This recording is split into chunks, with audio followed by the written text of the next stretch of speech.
I'm Stacey. I'm Jenny. And this is Learning for Life, a homeschool podcast. We are two homeschoolers who use different methods, curriculum, and strategies to make it all work. Our goal is to help parents teach kids how to develop a lifelong love of learning. Welcome to this Homeschool How-To. You're listening to the Learning for Life podcast, and Homeschool How-Tos are shorter episodes than usual in which we dive deep into a specific homeschool topic. I'm Jenny, and today I'm going to be talking about homeschooling without internet. I know, it might seem unfathomable. I mean, I'm recording this using the internet. You're probably listening using the internet, or, maybe you're using cellular data. I don't know. But there are homeschoolers that are needing to homeschool without the use of the internet. For example, I had no internet for, I think, over a year. So I want to help share some of my insight on that time in my homeschool and how we made it work. And before I start, I want to remind you, just go ahead and rate and review this podcast wherever you can, wherever you're listening to it. That really helps other people find our show. Okay, let's dive right in to homeschooling without internet.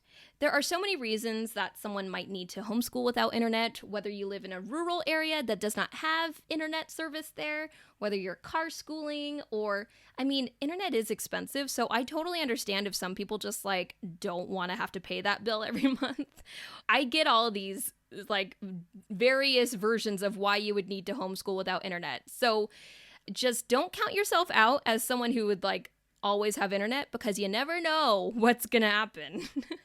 So my first tip for homeschooling without internet, and I think this probably goes a little bit without saying, but it's ditch devices if you can. So when I was homeschooling without internet, we didn't have TV, we didn't really use a laptop for anything or any devices at all, no tablets, nothing. We only used books. And that was actually a really, really easy time in my homeschool looking back. I'm not a huge fan of screen time in general, but having no internet was also just a great excuse to not use a lot of screen time. We used a lot of books to learn from. My kids love those eyewitness books that have just lots of pictures and little descriptions. We used our CD player, which didn't require any internet. So we would borrow audiobooks from the library, or we would sometimes I ask for audiobooks on CD for my kids' birthdays, or I buy them for my kids just randomly. So that was another way that we were able to kind of take a little bit of the load off of me as the homeschool parent and use some sort of resource in our home to help with the homeschool. If you have no internet, you can use visual tools like posters or DVDs and videos of, that sort to be able to teach lessons visually, especially if you have visual learners. This is probably really helpful. So for my kids, we used to have this poster. It was actually Dr. Seuss themed, but it had all of the letters of the alphabet, and then it also had colors. And granted, this is when my kids were younger, when it might be a little more helpful, but it seemed to really help hammer home some ideas for them at that age.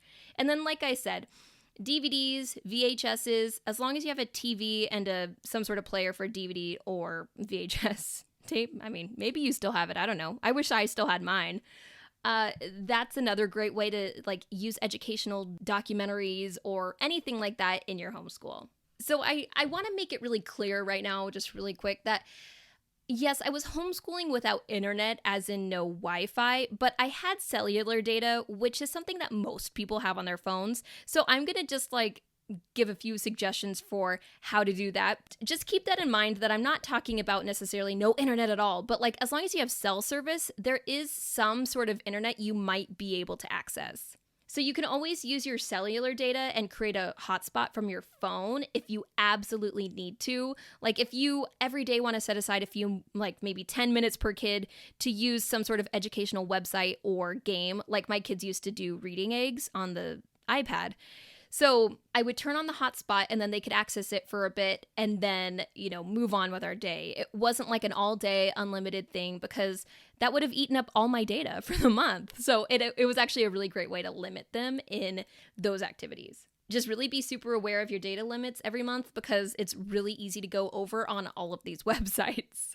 So now that we've talked about how to get around the obstacle of having no internet, but also homeschooling, I kind of just want to mention a few things that might still be helpful, and they will help your family get out and about and have new experiences without the use of internet. Don't be afraid to spend time outside. Create visual, tactile experiences for your kids that are going to replace the use of screens and internet in your homeschool. So the way you could do this is if you have a backyard, just go out there and sit down on the grass with them or lay down on the grass with them and stare at the sky and the clouds. Or if it's nighttime, you can stargaze with them. That's something we used to do a lot with our kids back at that point in our lives. And we all learned a lot from doing that.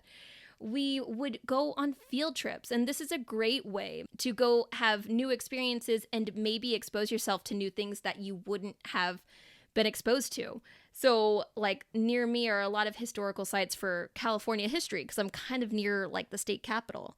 So, we could go somewhere historic for the state of California.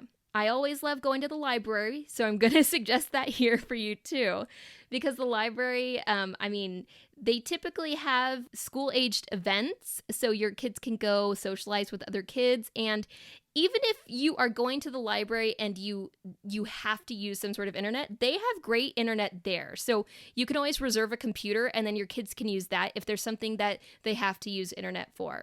And of course, from there, you can check out books and CDs and all these things. So the library is always a really great resource that I recommend to pretty much any homeschooler, especially if you're low on resources at home. And then, of course, there's always the park. You can go there for free anytime, and that's where your kids can meet new friends or just go on a nature walk or whatever you want to do. Really, in homeschooling, you already know this because you probably already homeschool, but the sky's the limit. You can really do whatever you want, and even if you don't have internet to be able to look up information or whatever, you can still just go out and explore the world with your kids. I think that's the point I'm trying to hammer home here, is that you do not need the internet to explore the world. Not having internet in your homeschool will probably force you to kind of get creative and change your plans, but I believe that without the internet, it could potentially lead to richer educational experiences for you and your kids. Anyway, I think that's it for today. I have really enjoyed talking about this with you because this was a time in my homeschool where things just seemed so much simpler, and maybe I'm thinking I should probably get rid of my internet service. But I kind of need it for work now, so that's why we finally got it. We didn't have it for a while just because we moved to a rural area, and we didn't know if it was even accessible here. And also, it was sky high expensive. So we were like, well, let's just save money and just not have internet. So that's why we didn't have internet for a while. And it really worked out well for us. So I hope that this is encouraging to anyone who either doesn't have internet or plans on not having internet one day, that it's definitely possible to still homeschool your kids without it. If you ever have any questions for us or just comments or anything like that, go ahead and email us at kidslearningforlife@gmail.com. You can find us also on social media and on YouTube at Kids Learning for Life. We would love to see you there. And with that, it's time to say, see you next time.